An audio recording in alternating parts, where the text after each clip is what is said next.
So now Good. Push that button. when you can start talking because Wait, like right now? Already hit that button. All right, let's do it then. Let's do it. Yeah.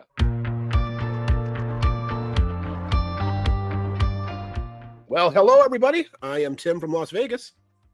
I'm Sam from the Pacific Northwest. Hello, everybody. Welcome. Yes, welcome. And here we are with another episode of the Western Contingent. What we have going on out west.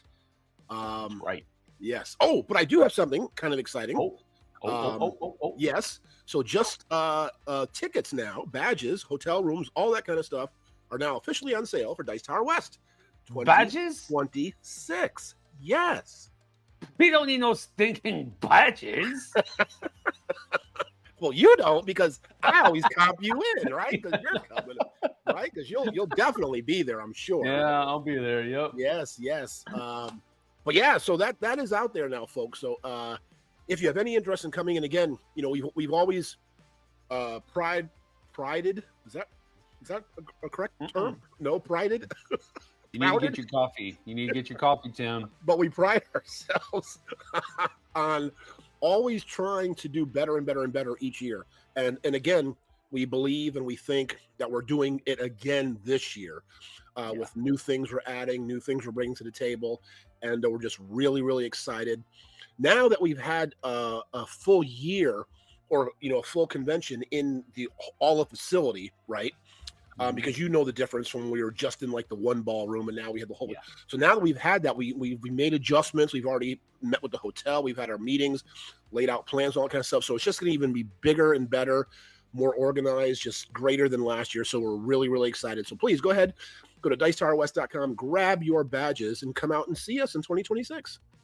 I absolutely do. So Dice Tower, I've said it before, and it almost feels like we are kind of being self-servient, right? But the Dice Tower conventions are the funnest, since we're just making up words now. Yeah.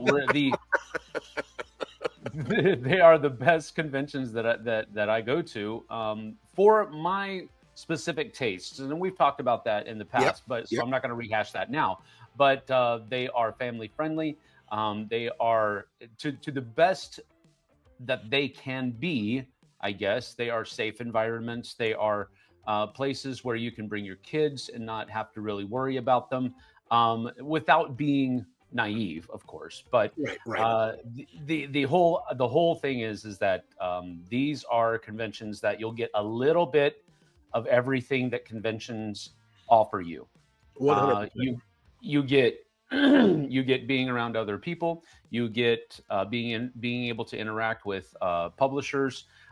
And budding publishers, because there's a huge demo area. There's just so much stuff that's going on, and it's a little bit of everything, but none of it is overwhelming, and that's one of the coolest things that I like about it. Yeah, and I think exactly what you talk about, Sam, is one of the really good things I hear from a lot of attendees at the Dice Tower events. People who've never been to a board game convention before at all. Mm-hmm. I definitely feel that it's a great way for you just to come because, again, not being self-serving, as you said, but it's true. I mean, you're going to get a friendly group of people from the environment that the Dice Tower has established, right? Nice, so it's very welcoming, very warm. You're going to fit right in, play games, meet people, all that kind of stuff. So it's a great first experience because the Dice Tower is getting, new people watching all the time, right? Like all the time. So there's always new people coming in. And again, if you're one of those people, and again, if you're been with Dice Tower for years, whatever, but again, if you're one of the people who just started watching the Dice Tower on YouTube, come out. This is a great chance for you to make it your first board game convention. Yeah, and it's one of those conventions that it's a good one to make your first because, again, like I said earlier, it's just a little bit of everything, and you can kind of really hone in on what it is that you enjoy the most, and then when you go to other conventions, you can seek that thing out and really continue to have that good time. Because some conventions are just bloated, right? There's so much to do. There's no way you can do it all. So you got to find the stuff that you enjoy the most and go do that. Yeah. So it's a low key convention that has a big convention feel. Correct. And one other thing I would throw in with the sort of where it's not overwhelming is, again, we are in Las Vegas, right? Right. And people who come to Vegas for the first time sometimes get that same just overwhelming, or their overwhelmed feel. So this allows you to get like your foot in the both, dip your toes into both ponds, or what, I don't know what I'm saying, but you know what I mean, right? Because you get your first experience at a board game convention, which is going to be nice and warm and fucking all welcoming and all that kind of stuff with different types of people. And you can also experience the great things of Vegas, but not be overwhelmed by it, because you'll sort of just be going in to maybe see a show, coming back to the convention, going out to dinner, coming back to the convention. So you're sort of like protected by the convention in a sense. So you get Vegas and the convention, both things in one, and not be overwhelmed. So yeah. Absolutely. I have a question for you later. I hope that I can remember it. Okay. About the convention. So let's see if I can remember it. All right. Sounds good. That's awesome. So what else have you been up to, Tim? Well, I'm just trying to nurse this injury, unfortunately. I have been really bad. I have to admit it. I'm pretty upset with myself about eating. Right. I just because that's my sort of comfort food and stuff. And I've had this knee injury for about 2 months now. And I mean, pain is horrible, right? I mean, pain is just so bad, and so I just kind of got off the wagon, being healthy, exercising, all that kind of stuff, because I'm just injured and it hurts. And but it's getting better, and I just got to get back into the mindset, to start eating healthy and start working out again and getting in shape. But other than that, life is good. I can't complain.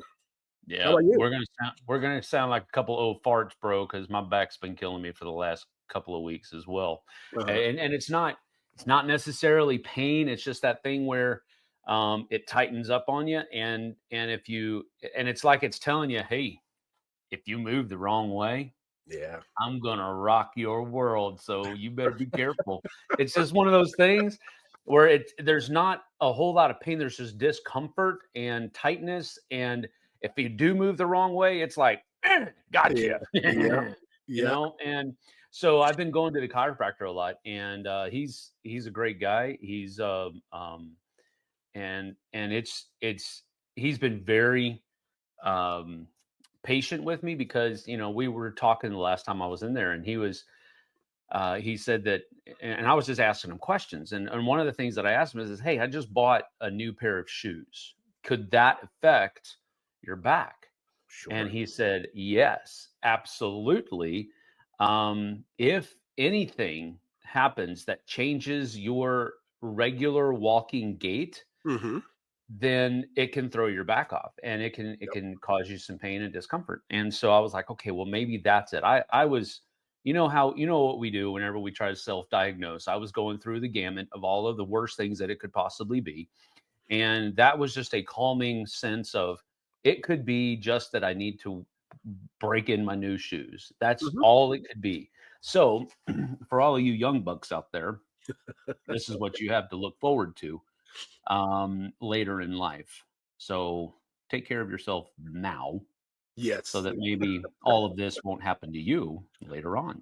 That's right. Yes, please do it. And like Sam said, the funny thing, Sam, I know you can relate to this, where you say just that slight movement, just exacerbates that pain. How is it possible? And again, we're old guys talking. How can I be in my bed in the middle of the night and my knee just how can I hurt my knee? Like it happened last night. It woke me up. I don't know what happened, but I just, shooting pain. It's just, don't get old. The only thing I can out there, don't get old. No, you're gonna get old. You can't stop that. But no, it's when you're, for me at least, when I'm sleeping, I'm not paying attention really to what everything's going on. So you could move your knee into a position where it's like, nope, don't like that. Yeah. And you're asleep, you don't know. And so it'll wake you up that way. I've definitely had that happen. Yeah. After about 45, strange things are afoot at the Circle K, my brother. Yes. It's just stuff happens and you're like, wait a minute. I just ruptured my spleen bending over. What happened? Yeah, How did that happen? How is that possible? But it's just getting old. it is. It's just getting old. It's what it is. The model is the 74 model is wearing out. Yeah.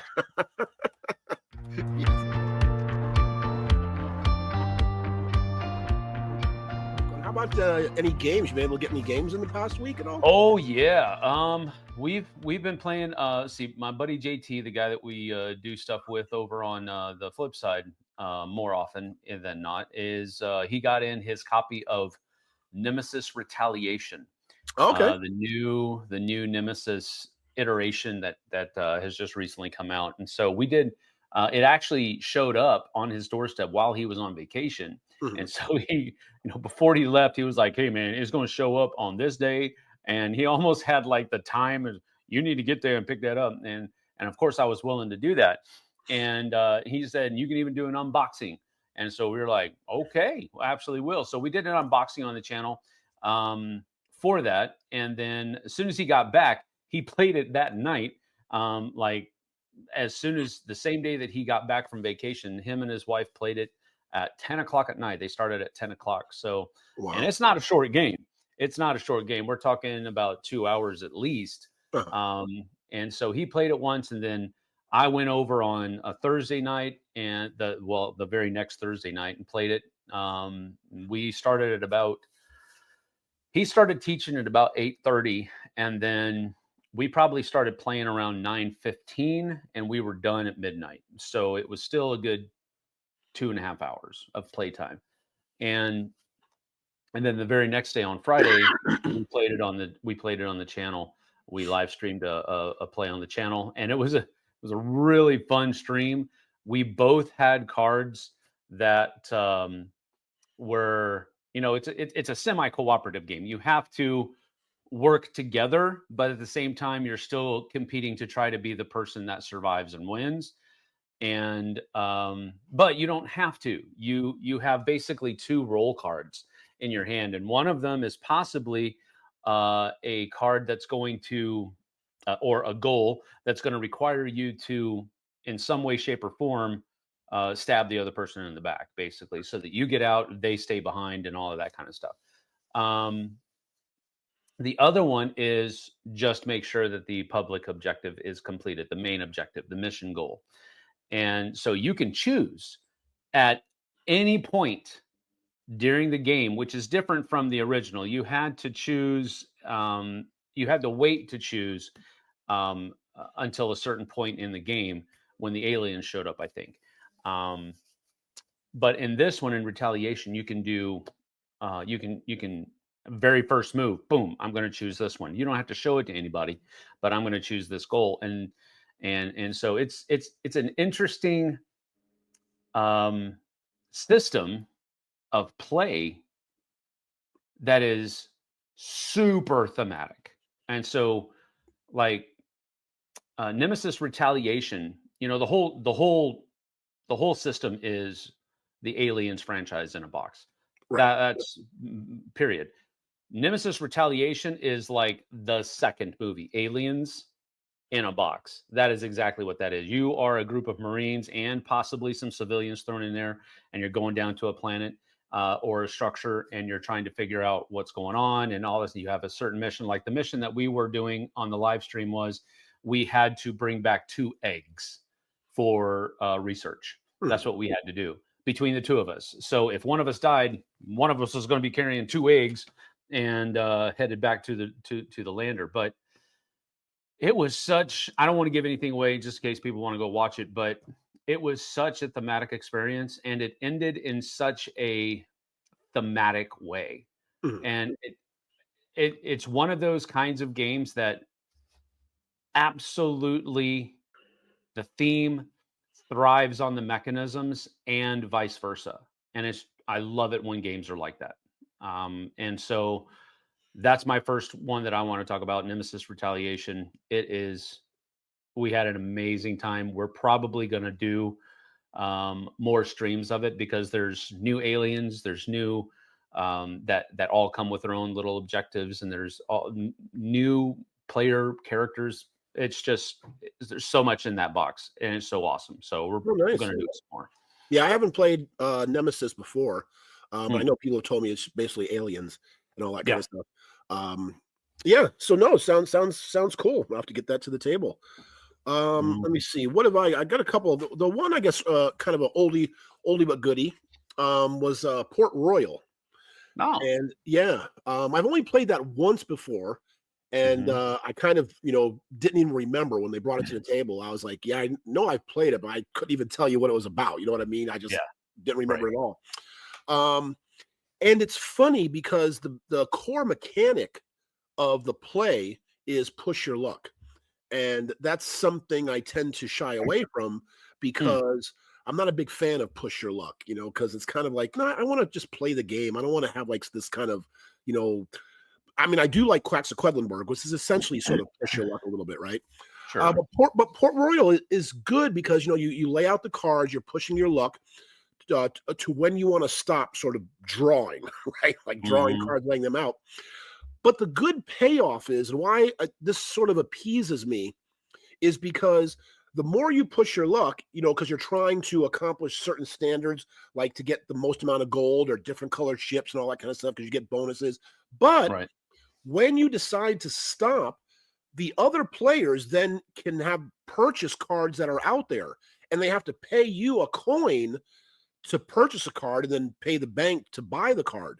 So it's good in that aspect. So there is sort of a payoff to how far you push and you want to go. And it's a really quick game to sort of get into, to sort of understand, into play. It's got the pirate theme, you're battling ship, whatever. But yeah, it's quite enjoyable, quite quick, and it's a good game that, again, just all of these, older games, whatever, just get pushed aside, get forgotten. People may have never heard about it, never get to the table. But if you're ever at a flea market, board game flea market, used sale thing or whatever, you can pick it up for maybe $5-10 because, it's whatever.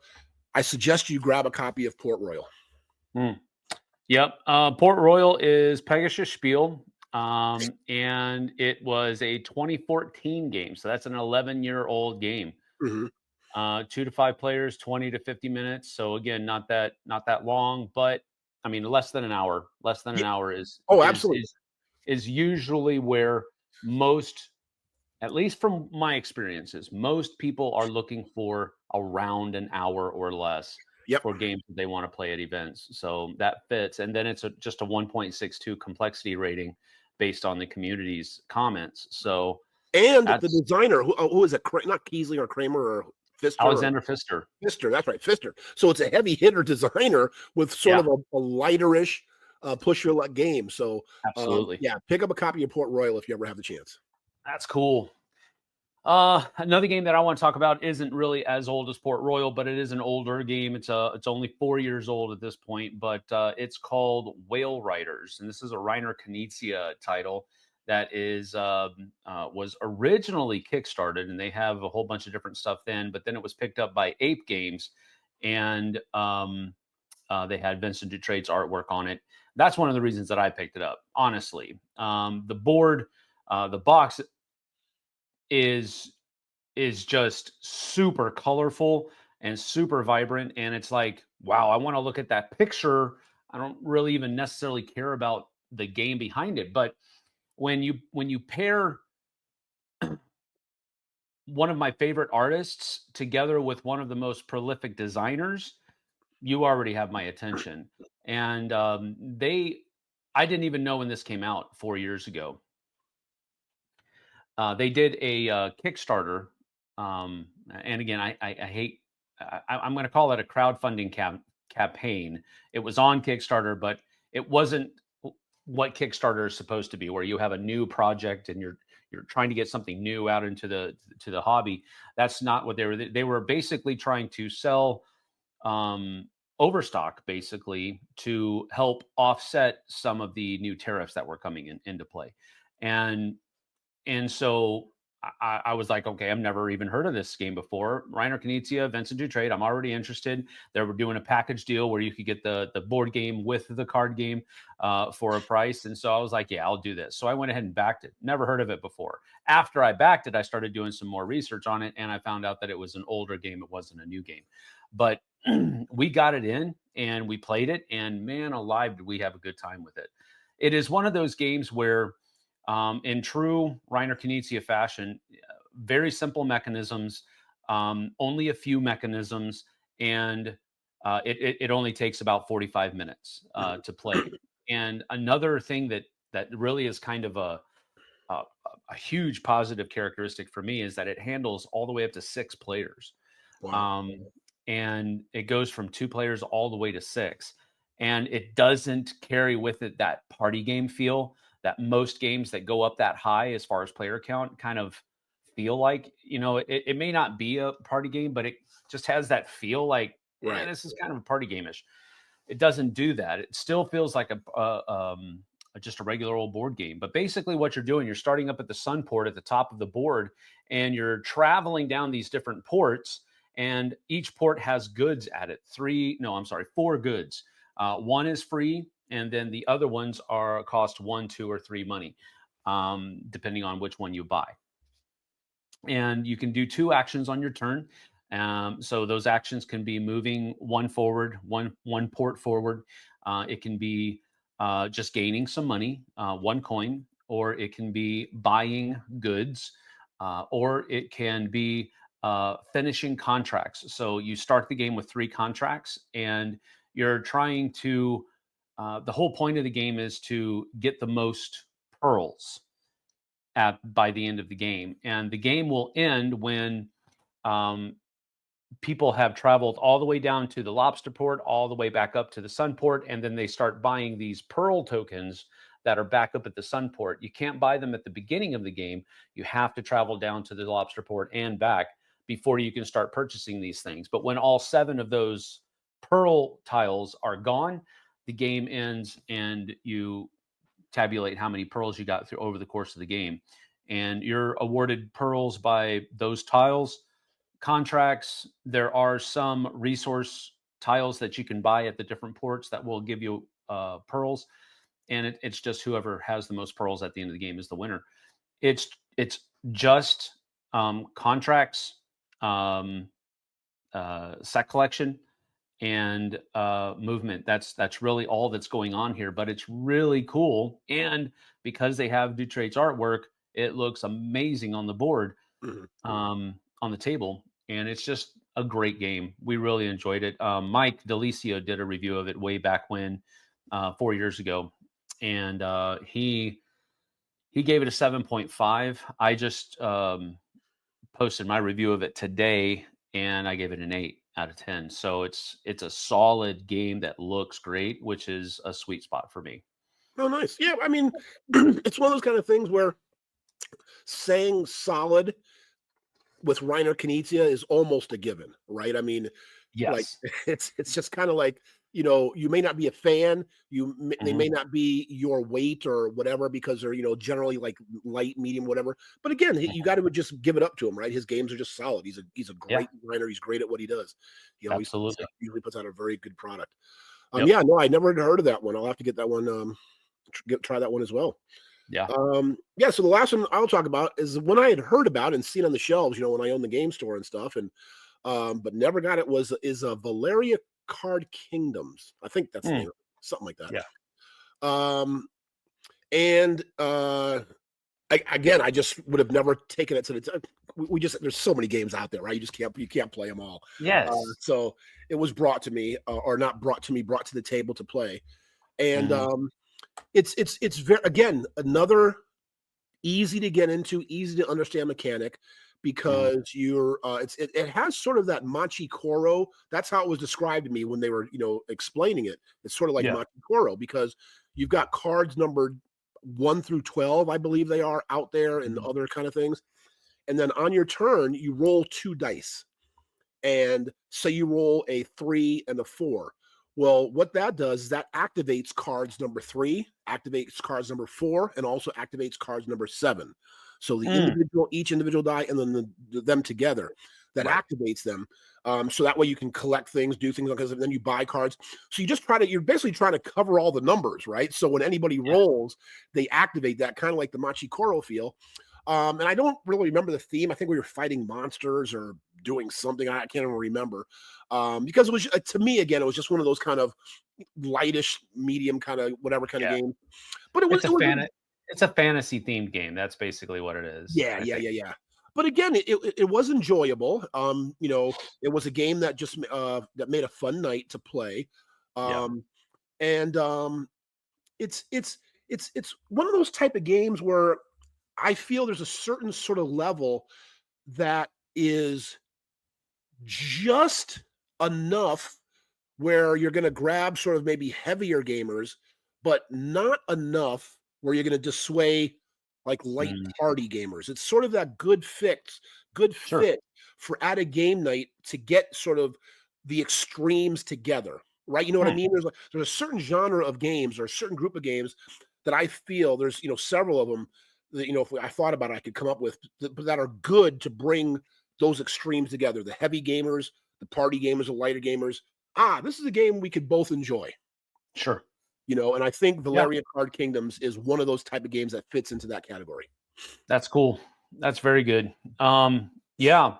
I I I wish there were more games like that, actually, that were less polarizing and more community building, if I can put it that way. But that's not really what I'm talking about. The kind of games that will bring people from both of those camps to the same table, instead of, because we have them, right. Right, I have people in my game group that when they come to game night, they want to play a 3-hour game. They don't want to play a 45-minute game. They don't want to play 3 45-minute games. They want to play one 3-hour game. You know what I'm right, saying? right, right, right. Yep. And you know, and there's nothing wrong with that. Don't get me wrong. I'm not trying to say that there's anything wrong with that, but I wish that there were some games out there that would satisfy that type of appetite, and satisfy the kind of appetite that is more of like the not the steak and potatoes, but the finger foods. But I think there That's are, that. Sam. Yeah, there are a lot of them out there. I just wish there were more. Yeah, but again, it's one of those kind of things maybe you haven't discovered. But like, yeah, I mean, that may be a show we might want to a topic we might want to bring up in another episode to Hmm. maybe find some of those type of games. Um, Yeah. but it's one of those kind of things. I mean, I can understand, right? I mean, a lot of people, whether they have jobs, whether they have families, they have things going in their life. If Yep. you're going to a game night or you're doing something, you are investing your time, and your time is valuable to Yes. you, right? So if Yes. you want to play those 3 4 hour games because that's what you really enjoy, Yep. yeah, I don't want to sit there and play like phase 10. Right. I don't want to Neither spend do my I. I don't want to spend my one night that I can play games playing Yeah. Uno or phase 10. I want to play Yep. my heavy game. So I get that, right? Because your time Yeah. is valuable and you should spend it how you want to. um Absolutely. but again, there are uh times when I enjoy, like like a night of you spend what 2 3 4 hours at a game night or whatever, where instead Mhm. of getting one game in, let's get like 2 3 or 4 games in that are all Yeah. like 45-hour games, and they're all can make everybody feel good and everybody can play them. So Yeah. yeah, those are good games.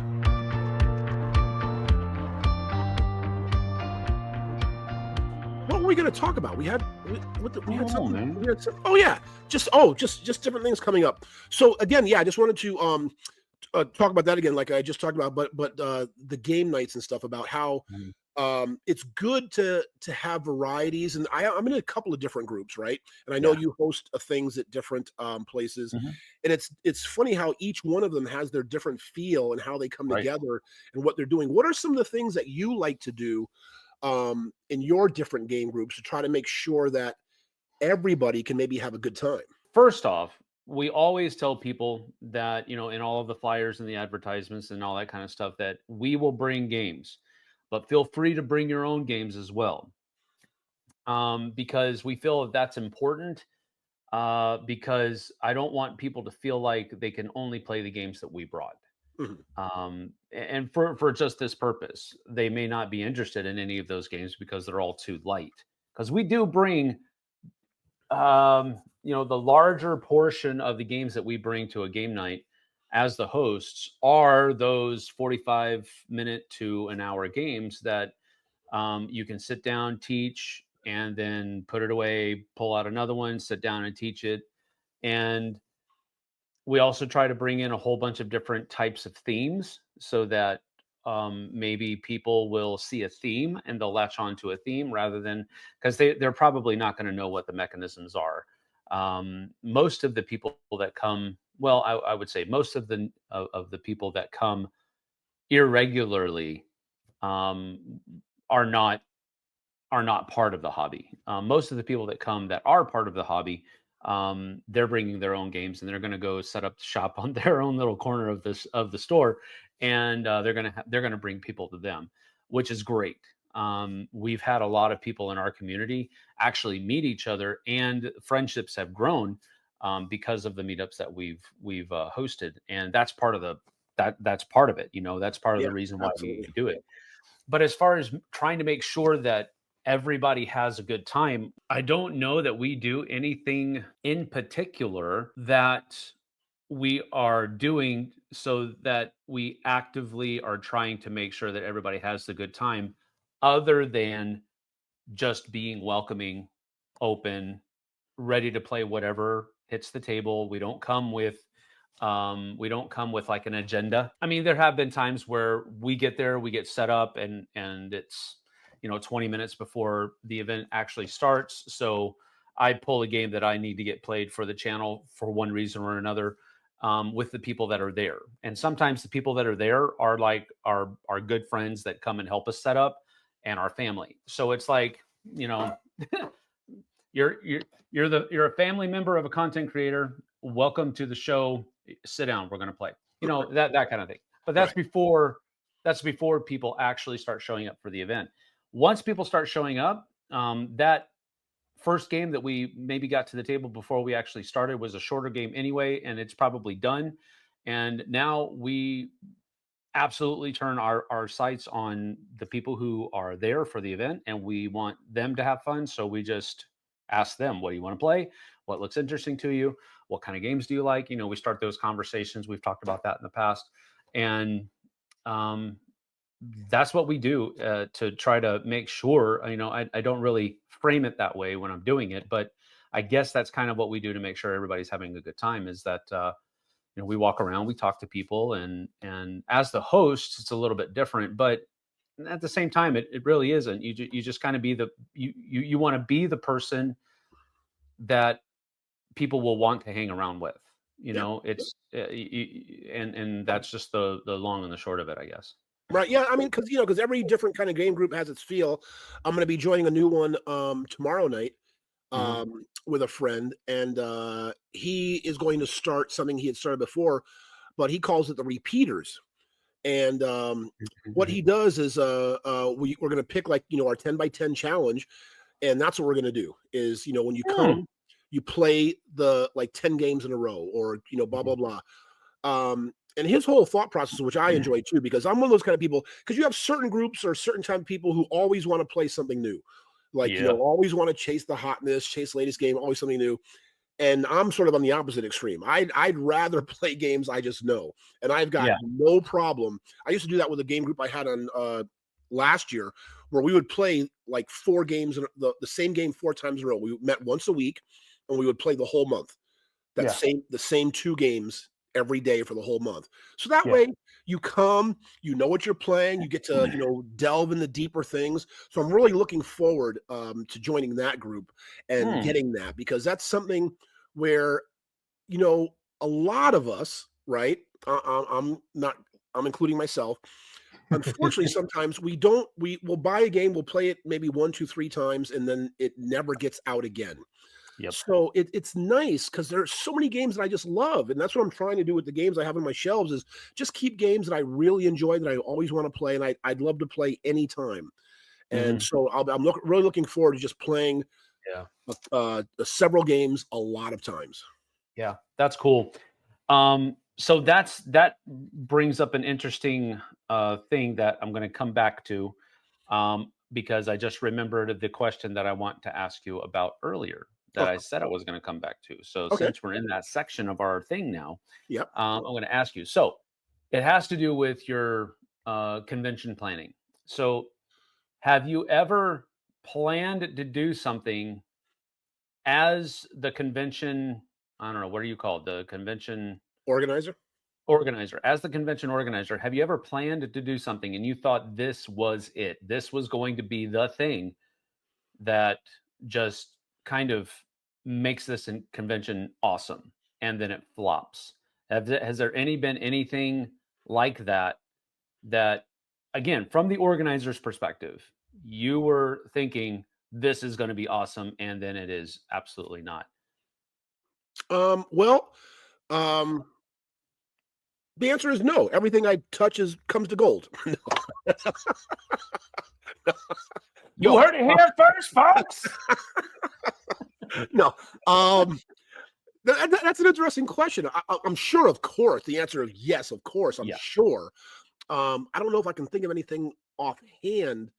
Well, Because it's probably because you drop it after that first year and you don't think about it ever again. So it's hard for you to come back and think about um, what it well, was that actually did that. true, but I guess the reason why it's going to be hard, Sam, is because um, there's probably not things that are major that Sure. you know what I mean? Because again, you can't do something major that Yeah. you aren't sure of. But I'm Mhm. sure there are plenty of like little things. Oh, if we do this one event or we do this one thing, we add this, it'll be great. People love it, and it flops. I'm sure Yeah. that's definitely happened. I can't think of anything offhand. But it's one of those kind of things. I mean, I guess it goes into a broader category. Is now we're getting up to we're fully anticipating 4,000 people this next year because of our natural growth of 10% each time and all that kind of stuff. Yep. Where we have experience now. This is going to be our 12th or 13th convention. Yeah. And so we kind of know what the people want. We also have the input from the other Dice Tower events, and plus, Mhm. myself, when I was going to Origins and Gen Con and Essen and all those other kind of conventions, when I was working with Yellow doing all that kind of stuff. So I've been to a lot of different Yeah. conventions, and Right. so we just kind of we really know what people what the majority, we have to say that, right? We're never going to please everybody, but what Yeah. is going to be to put out a good product. I think we have that down pretty well. And again, like I started the show with, we're always trying to improve, always trying to get Mhm. better, Mhm. to make things better. But like, is there anything that you were thinking of that you No. may have seen at conventions or events where you're like, what did they do Nope. that for or whatever? No, I mean, I had that thought a couple of times the last Origins that I went to, but I'm not gonna, talk about that. But it's just when you were talking about, planning, 2026 Tower West and all that kind of stuff. It's just a question that popped in there. I wonder if there's anything that he planned and was thinking that this is going to be an awesome thing and just kind of flopped when it Oh, came well, into reality. That's just a question that popped in there. That's all. yeah, well, I can tell you, yeah. So now that I think about this, but it's one thing, um, because the layout, right? And so at the Westgate, the big area in the back is called the Paradise Event Center. It's 70,000 square feet. That's where we had the exhibitors, the demo, Mhm. paint and take, prototype, all kind of stuff. Yeah. Is it hard on paper? That's our first time we had ever been sort of in that space. Yeah. And on paper, our idea looked great, where we had the demo zone, we had the exhibitors and all that kind of stuff. But in Yeah. reality, when it got set up, it wasn't good because like Mm, the exhibitors were sort of in the back and they were kind of blocked off from yeah. the signs. So Yeah. that's an example right there where it's kind of like in our minds, laying it out on paper, just paper, like it Yeah. looked good. We're like, oh, this is gonna be great. 2D. Yeah, it's gonna look Yeah. nice, this and that, blah, blah, blah. But in reality, when it got set up, we were like, oh yeah, that probably wasn't a really good idea. So again, like I said, with that being taken, we know it now and we've altered it Yeah. and we moved, so we're not going to run into that situation again. Yep. So that's an example of something we thought was a great idea and it looked good, Sure. but it just didn't come out Yeah. in person. Yeah. I imagine the publishers and the demoers are two almost different groups of people that you have to you really kind of you want to assuage both of their desires at the same time, and that can be really difficult, I imagine. at some points, and with a 2D map layout, the best laid plans and all that. You know what I mean? So I totally get that. That's interesting. Yeah, because the thing about it is we had forgotten, not really forgotten, but that the demo zone, they put up the banners, right? The pop-up banners. And it just didn't occur to us. We're like, oh, this is a great layout because the people, they can go through the demo zone. The exhibitors are there. They'll kind of intermingle, blah, blah, blah. But then all of a sudden, in reality, boom, you got all these banners popping up, and it like blocked all the exhibitors. And they were like, oh, you felt like we put us way in the back. We're like, well, we didn't do it on purpose. Like it was an accident. We just, didn't think of that, so. Yeah. That's cool though. Yeah, that's awesome. That's a great thing to kind of latch onto, that you can take what happened this year and put it forward into how it's gonna be next year. And so it's like textbook learning from mistakes that you didn't know were mistakes when you made them. That's great. That's a great thing. That's just interesting to me. Oh, and that's the other thing, folks. I'm sure you probably realize by now, if you've been watching us, that sometimes we tape shows a week, 2 weeks, 3 weeks in advance or whatever. So when we're talking about this, it may be like way later. But Gen Con just happened, this past weekend. And I didn't go. I don't think you didn't go as well either, right, Sam? But I did have a couple of games picked up by a friend of mine who went. Because last year Dave and I went and just went crazy. We bought all these games and found out we didn't need to at full price and all that kind of stuff. So we're not doing that again. But anyway, one of the games that I'm sort of excited about to get to the table that sort of got a lot of heat pre-Gen Con that I'm waiting to play. He has it, so we might get it to the table when I see him this week, is a Lightning Train. Lightning Train? Yes, by Direwolf. And I believe the designer was Paul Denon, the same designer who did Dune Imperium and Clank as well, right? Yeah. It's a bag builder, and again, so how we were talking about before. I think before we went on air here or whatever about the upgrades I told you about, the Arc Nova found upgrade, and as soon as they said bag builder, I'm like, oh, okay, I know what. Yeah, it's going to come out in 2 years. This game's going to have the BGG component, like they're going to upgrade, all this kind of stuff, whatever, blah, blah, blah. I know it's coming, right? It has to come. But anyway, I'm really looking forward to that. Bag builders are cool. That's a cool concept, with Orleans, Quacks of Quedlinburg, right? Whatever, a couple other games. Can't think of offhand. But yeah, so I'm really looking forward to getting that to the table. While you were talking about Lightning Train, I was looking it up because I did the title sparked something, but I could not remember what it was.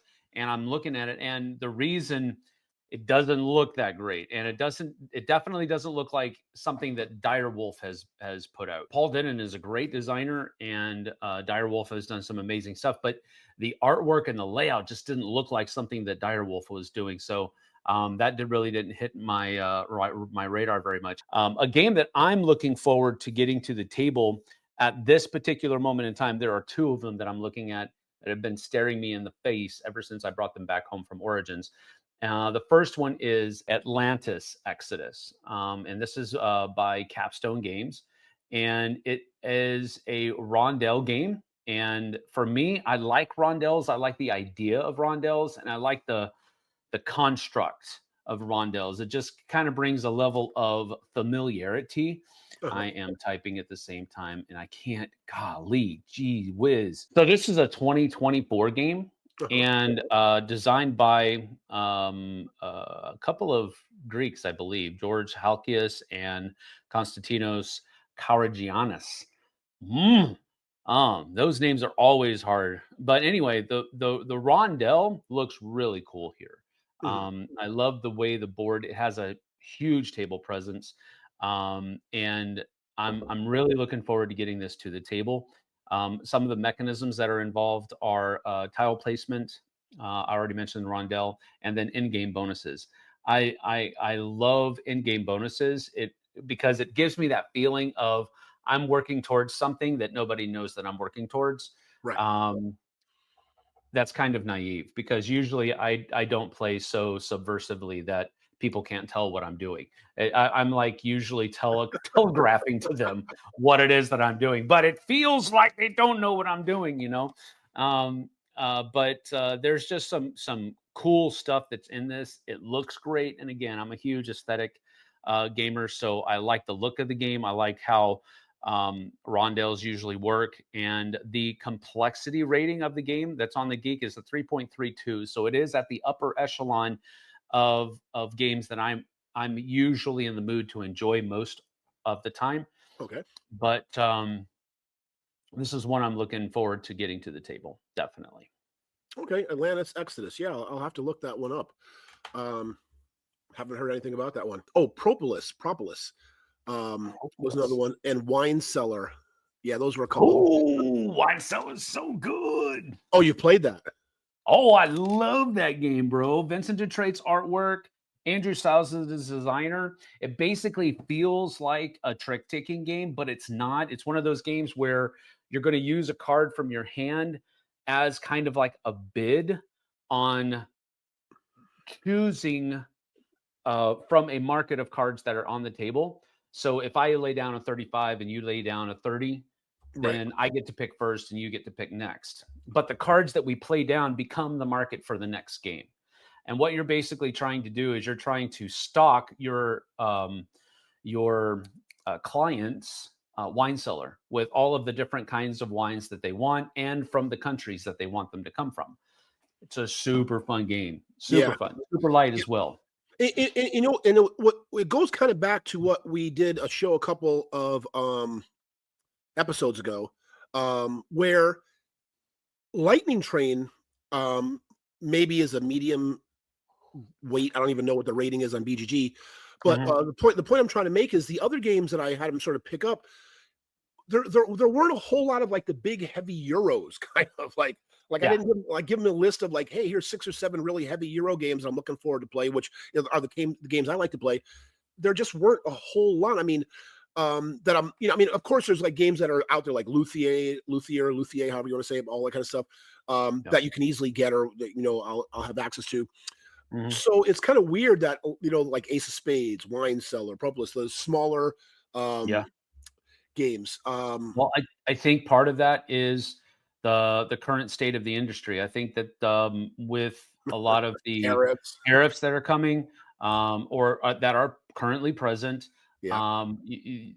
those larger Euro games, even though they're using non-expensive components like wood and paper and all of that other kind of stuff, they're still on the more expensive side.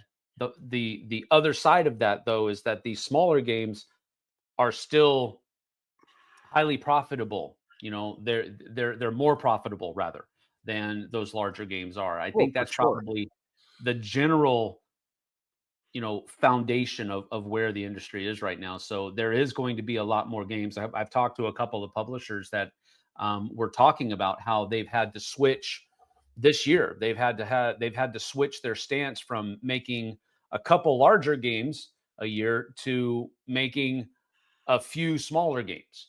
And using the revenue generated from those smaller games that have the higher profit margin, and using that money to maybe fuel those larger games in the near future. So I don't. And again, I know. And again, we're going to have to see, how this all plays out, right? I mean, it's only been going on 3 or 4 months now. With these tariffs and all this kind of stuff, how it's really rattled the industry. But what maybe a lot of people, non-industry people, may not know, and maybe I don't, it's not but it's just life, right? Just like there are people, you've heard that term, who live paycheck to paycheck. There are board game companies living game to game, or paycheck to paycheck too. So, I'm sort of unfortunately not optimistic about the next year if all this craziness continues the way it is. Because they're just, like you say, it's like you can't plan. You don't know. Wow, is he going to raise the tariffs again next month? We can't produce a big game because who knows? Blah blah blah, and you just can't run a business that way. It's one of those things where I try to do this. I don't always succeed, but I try to be optimistic. And one of the reasons why I feel like I'm okay with trying to be optimistic in this particular case is that more often than not, the experience that I've witnessed is that ingenuity always wins out, some way, shape, or form. There's going to be losses, and I get that. We've already seen that, right? We've seen some companies that have had to close shop already. I'm optimistic that that's going to, kind of calm down a little bit, because part of me, and I've talked about this to other people as well, and they've said kind of the same thing. Part of me knows for a fact that these tariffs are having a huge impact on the industry. There's no two ways around that. Another part of me is feeling like there are some companies that are in the industry right now that are using the near future and how grim it looks as a reason to, okay, I'm done, I'm stepping out. Oh, um absolutely. so 100%. I think that part of that impact, that negative impact of companies closing, I think some of that's going to go away, some of that's going to calm down, because people are going to realize, okay, I just have to do this, and I just have to do that, I have to change this, and I have to change that, and I can still survive, and I can still make a living doing this. It's going to be harder, and I get that, but I'm cautiously optimistic that I think ingenuity is going to win out, Yeah, and people are going to find a way. People are going to true. find a way to get the products made. But with that being said in the way, and I know we're going to be ending soon, Yeah. but like you said, with people finding a way, I am a old school analog type person. I love Mm. playing games in person at the Yep. table with people. I Yep. hope the way, because I've already seen it, and correct me if I'm wrong, but haven't there been games that come out on Board Game Arena, for instance, that aren't even physically released yet? Sometimes, like, so Um, and again, this is for a whole mhm. nother topic. I'm just Mhm. going with what you said. I'm just hoping that the way isn't to go online with board No. games. Yeah, You no, know, I don't think it's going to. Here's the thing. I just ordered like a board game that I didn't know about. And it was a board game created by one of my favorite bands, or the theme is wrapped around one of my favorite brands, Sabaton, and they have their own board game out there. I didn't know this, so of course, as soon as I found out about it, I had to buy it. And so I did. I went on Sabaton's website and bought their board game. Well, I think with the conversion and all that kind of stuff, it was about $80. And I just got hit with, because it's coming from Sweden, I just got hit with another $32 for VAT. jeez. Um, because of that. So I'm like, I paid $111 for this game, and I don't even know anything about it. But here's the thing. My point is that this is going to, I don't know. Maybe for me, I have a weird way of looking at things. I think for me, the one of the positive things about it is that it's going to force the consumers to be more decisive about what games they buy, and from where they buy them. Um, and to me, I think that's a good thing, because it's going to take away some of the bloat that's in the industry. I mean, for crying out loud, we were just talking about earlier, and we've already referenced it a couple of times.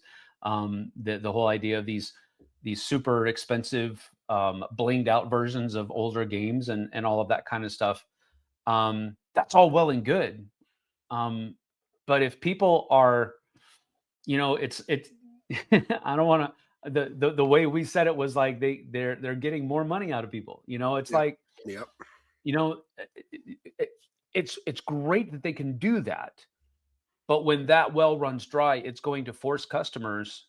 I'm sorry, it's going to force, producers, companies, and customers alike to be more decisive about where they're spending their money. And I don't know that that's a bad thing.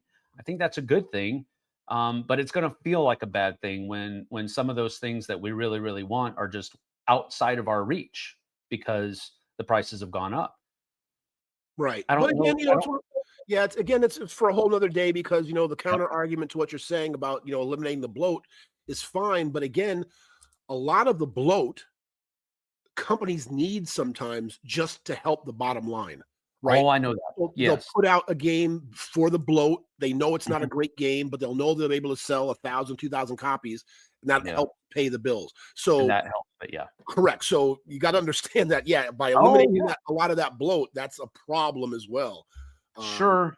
Yeah, but I don't think it's the insurmountable problem that everybody is fearing that it's going to be. I think people will be able to weather this circumstance, and they're going to find another way to make a buck. And I don't mean to diminish it or anything like that by saying it that way. It's just that's at the end of the day, you got to make money, right? Right. So I think I'm cautiously optimistic here. I think ingenuity is going to win the day. I think productivity is going to win the day. I think good ideas are going to win the day. When we have 5,000 games coming out, 4,000 to 5,000 games coming out every year, there's a lot of room for cutting that back, because 75% of those games aren't going to see the light of day in a year from now. No, true. And believe me, I get what you're saying. And this is for a whole other conversation, but I wish what you're talking about, sort of like the bad being weeded out or the bloat and all that kind of stuff. I just wish that would happen organically or sort of naturally, I get that. Instead of by this craziness, this sort of, I get that. that's the problem. But anyway, that's a whole other conversation. But anyway, folks, thank you so much for watching and joining us for another episode of the Western Contingent. Please, in the comments, and thank you for those who do take the time to comment, write in below whatever you want to say about this episode. We were kind of all over the place, but leave a comment somewhere, about that. And and continue to play games, be kind to each other as always, and we will see you again next week on the flip side. There you go. All right, everybody. I'm Tim from Las Vegas. See you guys later. Sam from the Pacific Northwest. Take care, folks. All right. Bye.